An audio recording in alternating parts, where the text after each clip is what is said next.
Os aparelhos moderníssimos provocaram uma mudança de hábito quando o assunto é ouvir música, né, César? Pois é, basta andar pelas ruas para perceber que todo mundo, independentemente da hora, dá para curtir aquela música preferida. Pois é, o que tem de gente com aqueles foninhos no ouvido, mas é um comportamento perigoso. Além da falta de atenção no trânsito que pode provocar acidentes, tem ainda os problemas de audição. Ele se tornou indispensável em nosso dia a dia. Já há mais celulares no Brasil que pessoas. São mais de 191 milhões e meio de aparelhos habilitados para uma população de pouco mais de 190 milhões. Mas na hora de comprar um celular, alguns detalhes fazem a diferença. Tem bastante procura, o celular com rádio, né, que dá para passar música, que é o Bluetooth, o MP3 também, que dá para eles gravarem bastante música, que é o fone de ouvido também que eles gostam, né? A procura é muito grande. E não é difícil entender por quê.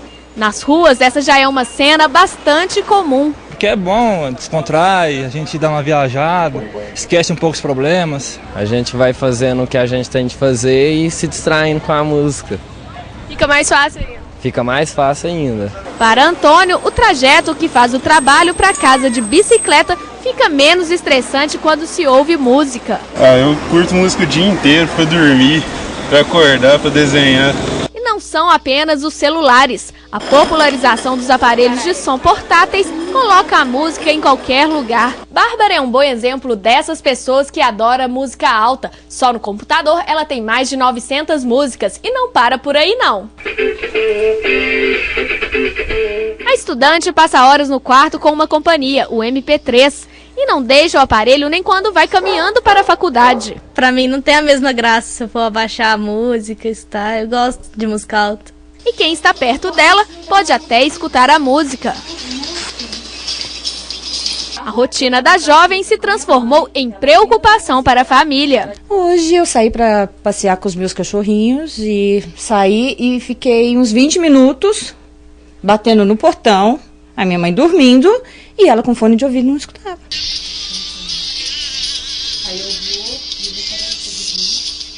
E segundo os especialistas, ouvir música assim, abusando do volume, pode ser perigoso e, em alguns casos, perda auditiva. Existem os riscos a curto prazo, que seriam riscos relacionados à pessoa não escutar sinais de alerta do meio ambiente, ou seja, ela está isolada do meio ambiente em relação à audição, pelo próprio abafamento que o som vai causar no ouvido, e existem os riscos a médio e longo prazo, que seriam a deterioração da audição, a perda auditiva progressiva por um estímulo além da capacidade do ouvido humano tolerar. Música alta pode ser um risco para a saúde dos ouvidos. Um estudo apontou que 10 milhões de jovens poderiam ficar surdos por conta do uso em excesso de aparelhos, como que nós mostramos no bloco anterior.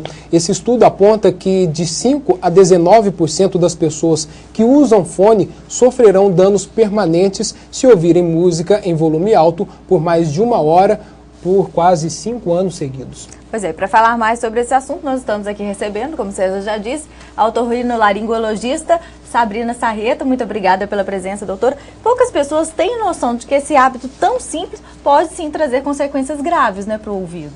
É um problema pouco divulgado.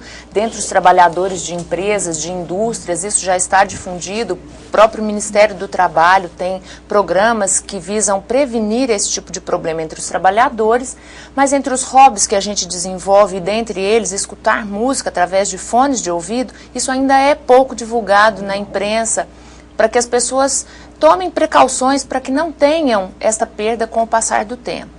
Bom, se é prejudicial à saúde, nós devemos tomar cuidado. Como a pessoa vai saber se o volume que ela está ouvindo é o correto para não danificar?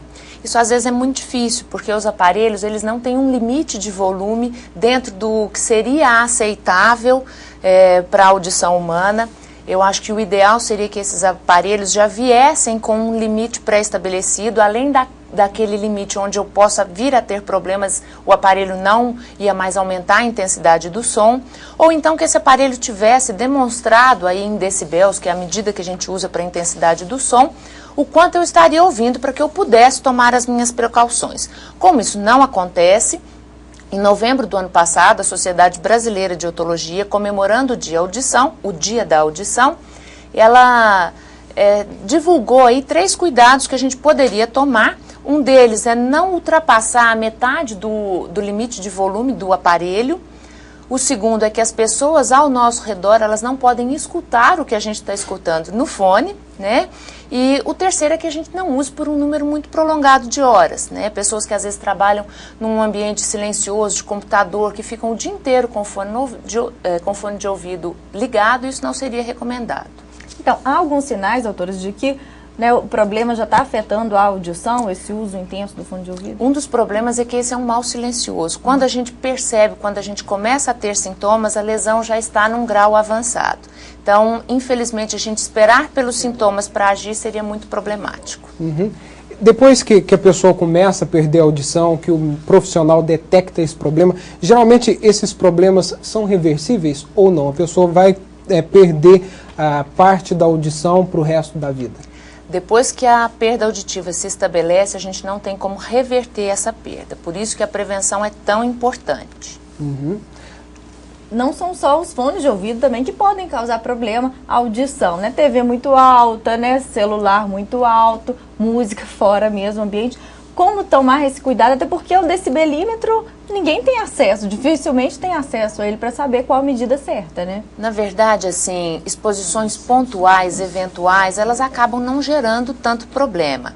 Então, assim, se você não tem o hábito de fazer isso com uma frequência muito grande, não é 1, 2 dias que você frequenta um show, um lugar onde tem um som mais alto que vai te causar problemas. Isso seria mais preocupante para jovens que têm o hábito de frequentar casas noturnas com muita frequência, garçons, trabalhadores dessas casas que às vezes não estão classificados.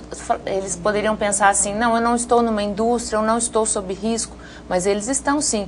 Músicos, garçons, caixas desses locais, eles estão realmente sob risco. Som alto dentro de casa não atrapalha? Também, só que aí entra na mesma questão da frequência. Doutora, com relação às crianças, muitos pais acham porque é bebê, a criança às vezes consegue dormir diante de um barulho muito alto, né? Talvez ela não seja prejudicada por esse barulho. Cuidado com as crianças, com os bebês, deve começar logo nos primeiros meses de vida, né? Desde cedo, desde que nasce, a exposição a som alto, ela vai levar à lesão do ouvido. Assim como os adultos, não existe diferença nenhuma. Não. Ok, doutora, obrigado pela participação da senhora, pelos vocês. esclarecimentos. Boa tarde.